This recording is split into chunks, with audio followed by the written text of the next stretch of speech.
Jagat Sukmo.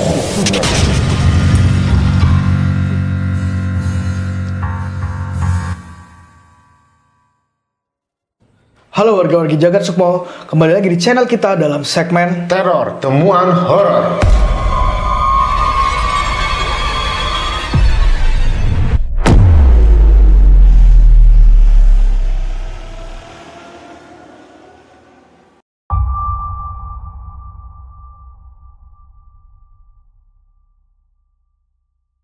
Nah, kali ini warga-wargi gua mendapatkan temuan horor masih dari sumber yang sama, yaitu Kaskus, ya kan Dit?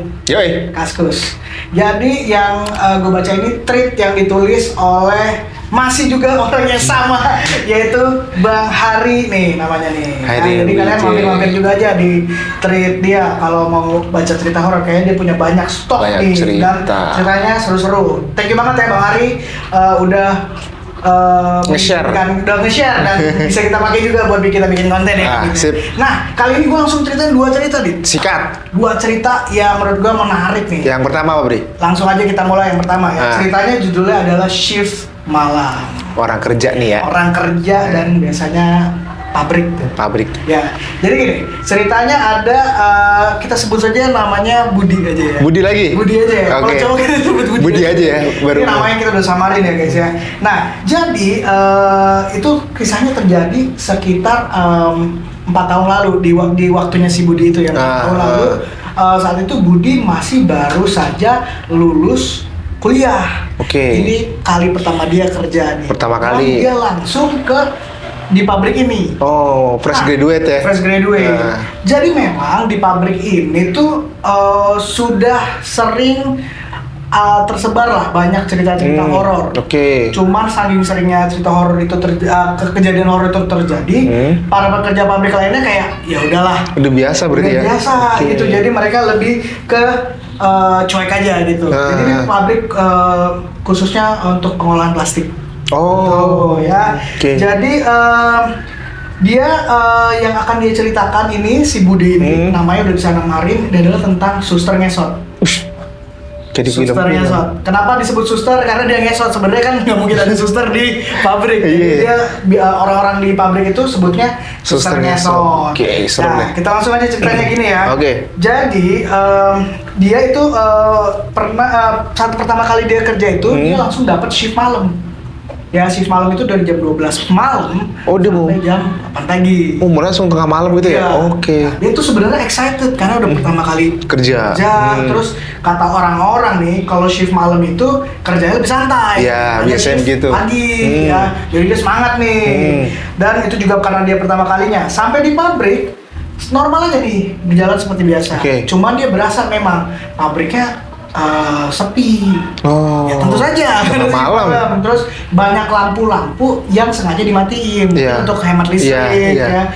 Jadi gedungnya nggak seterang kalau siang pagi atau shift siang. Nah, oke, dia kerja biasa aja, masih lancar sampai tiba di jam 2 malam.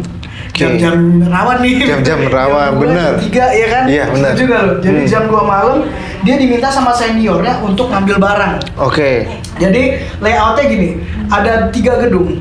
Gedung 1 dan gedung 3 tuh ada di depan di pinggir jalan. Gedung 2 di belakang. Di belakang gedung 1 dan 3. Dan si Budi? Si Budi disuruh ngambil bahan mentah menggunakan palet dan troli hidrolik nih gambarnya dari bayang ya. Karena forkliftnya lagi rusak, lagi bisa dipakai, jadi dia ngambilnya pakai troli nih.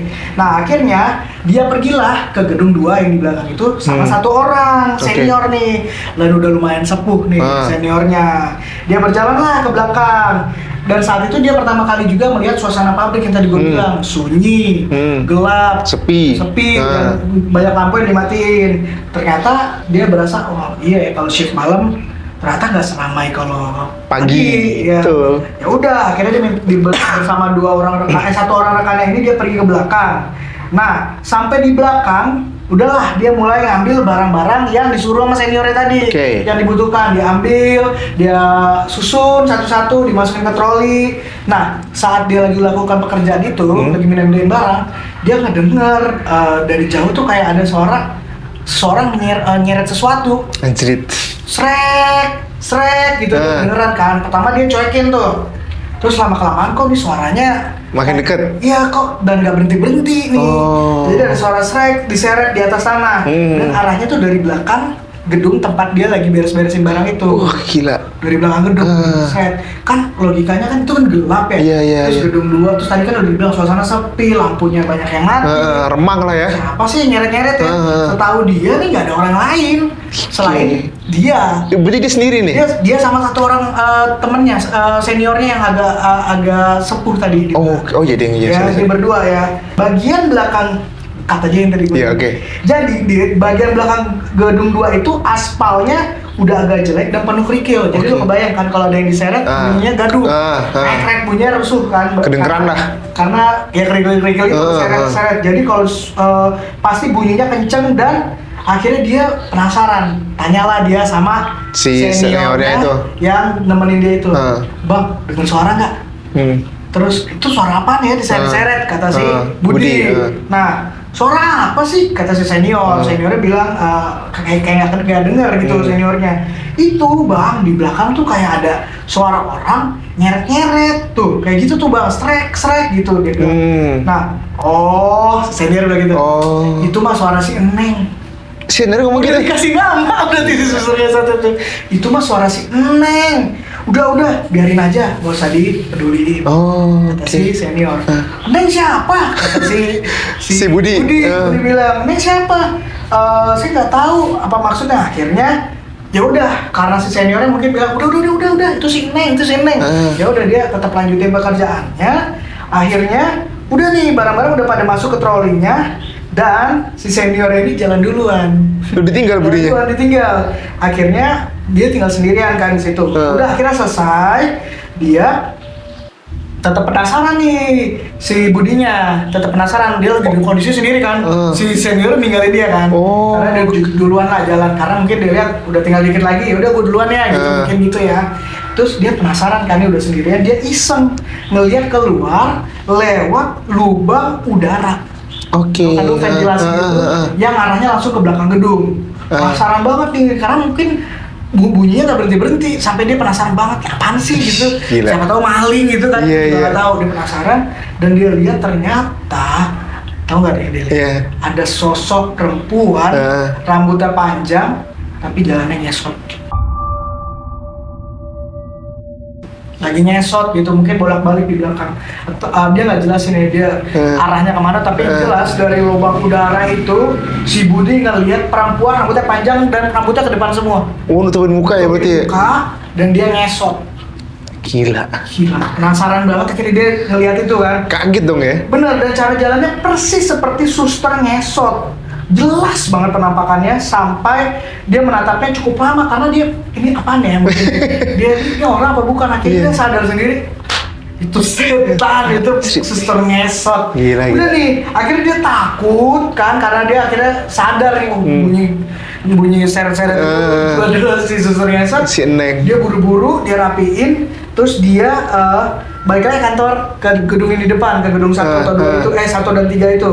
Dan dia kembali bertanya, Bang, ke seniornya. Senior tadi itu. Bang, Neng itu siapa sih Bang? Dia gitu kan. Wajahnya sambil pucat dan berkeringat tuh, karena dia udah ngelihat ya? Dia udah ngelihat. Nah, karena si seniornya udah ngelihat, dia orang panik nih, seniornya bilang itu susah ngesot menunggu sini.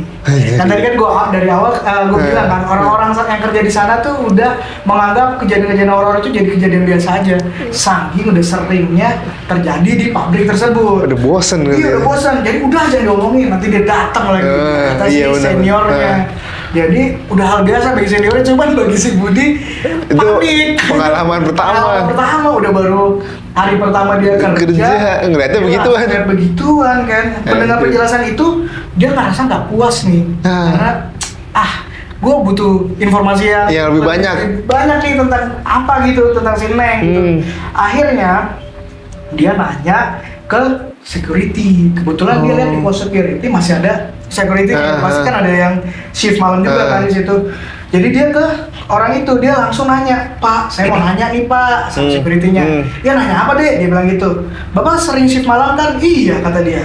Terus si Budi nanya, Pak, lihat nggak Pak, kalau malam-malam suka ada suster ngesot Pak. Katanya si Budi kan, ya. dia nanya, ada perempuan tuh di belakang situ di gedung 2. Katanya si Budi, ah nggak ada. Kata si Budi, perempuan gimana? Perempuan Pak, jalannya ngesot. Kata si Budi kan. Terus, oh kamu udah lihat ya? Oh. Jadi gue udah tahu. Iya. Lalu sebenarnya udah biasa itu mah. Paling si suster ngesot.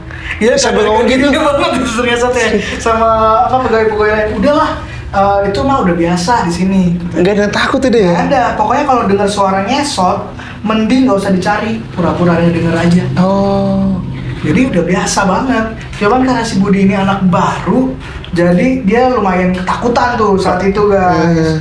Nah dari penjelasan itulah barulah saya percaya, karena udah 2 orang kan yang bilang bahwa hantu penunggu gedung 2 itu adalah seorang suster ngesot. Alias si seorang Eneng. sesosok si Eneng Si itu. Eneng. Pokoknya kalau dengar suara ngesot jangan dicari ya, pura-pura nggak tahu aja. Anjing, Kata gila. si security. Tapi endingnya si Budi tetap lanjut kerja atau gimana? Lanjut Bi? kerja dia tetap. Tetep ya? Kan kalau mau ketakutan juga mungkin jiper kan sama seniornya. Iya, kan? iya bener juga ya. Masa lu Takut sih. Gue yang udah lama kan. Iya, gue aja udah lama gini, gue tetap bertahan gitu mungkin gitu ya. Iya, iya, iya. Akhirnya udah itu jadi pengalaman pertama dan terakhir buat dia. Selama 2 tahun bekerja di sana, dia udah berkali-kali dengar suara ngesot setiap kerja shift malam. Tapi akhirnya karena udah dikasih tahu sama senior dia cuekin aja. Gitu, nggak diintip lagi, nggak penasaran lagi karena dia udah tahu Gila. suara ngesot itu adalah si Eneng. Berarti bener kata lo tadi si Eneng nggak ada harga dirinya udah. Nggak ada harga dirinya banget. Udah dicuekin aja ya? Cuekin aja.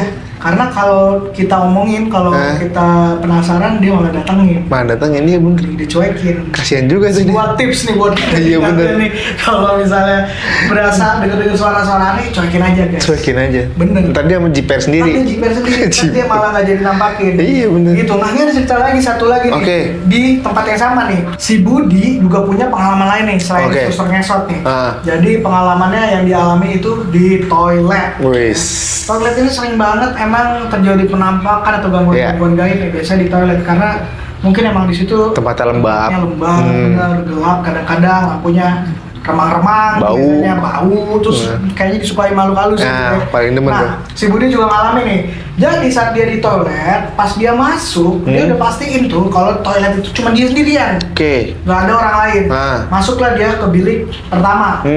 Udah lakuin kewajiban dia. Kewajibannya. Tiba-tiba dia dengar ada suara flash Di sampingnya? Di sampingnya. Oke. Padahal dia ngerasa nggak ada orang yang masuk ke toilet. Oke. Jadi bener-bener Dia sendiri itu. dia sendiri dalam toilet. Tapi kok ada suara flash? Udah. Ternyata pas dia keluar dari bilik yang satu, pas dia cek di bilik kedua nggak ada orang. Kosong. Kosong. Kejadian yang sama juga alami oleh temannya dia. Temannya dia juga jadi dia pernah pakai toilet juga sama tuh, kosong juga. Menurut temannya saat udah masuk ke biliknya, tiba-tiba di sampingnya ada suara orang batuk. Suara orang batuk. Lebih serem lagi itu. Serem lagi, ada suara dari orang.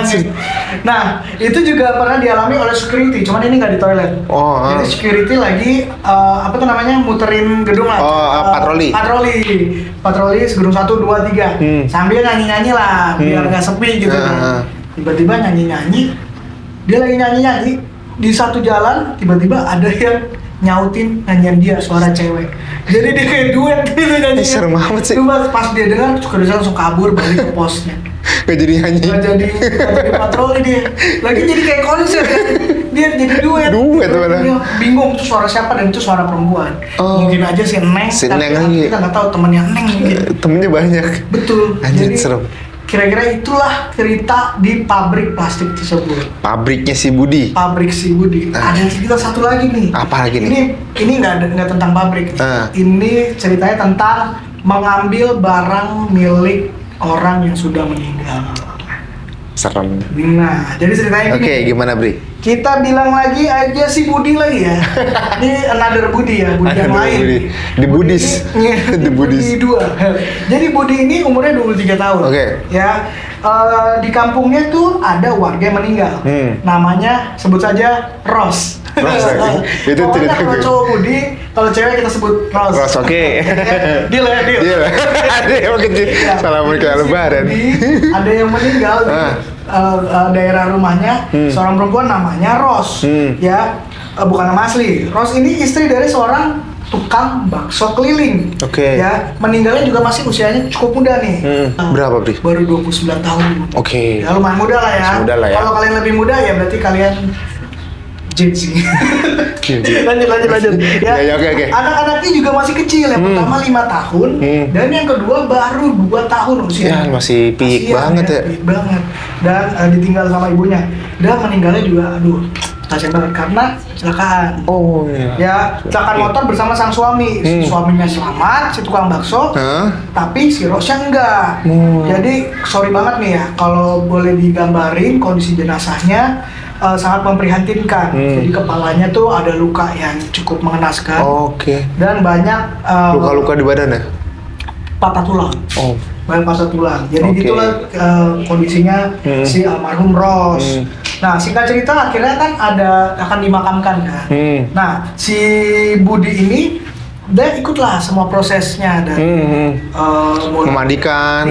segala macam sampai akhirnya dimakamkan. Oke. Ya sampai 7 hari pengajiannya pun dia Budi ikut membantu lah istilahnya. Masang tenda, terus nyiapin keranda, gali kubur pun tuh sih Budi ikutan. Oke. Ya sampai akhirnya malam ke-7 yang selesai pengajian itu si suaminya Ros ini yang meninggal istrinya Iya, selamat ya. mengumpulkan semua orang-orang yang bantu. Oke. Itu saat proses dari awal sampai akhir Prosesi pemakaman itu ya? Prosesi pemakaman itu sampai pengajian dibantu dan dipanggil orang-orang yang bantu, tapi ternyata di luar harapan si Budi. Apa tuh? Si suaminya cuman bilang makasih. Oh. Sedangkan si Budi mengharapkan Imbalan. mengharapkan upah. Karena menurut dia udah usaha yang dia lakukan Effortnya udah banyak banget nih yang dikasih.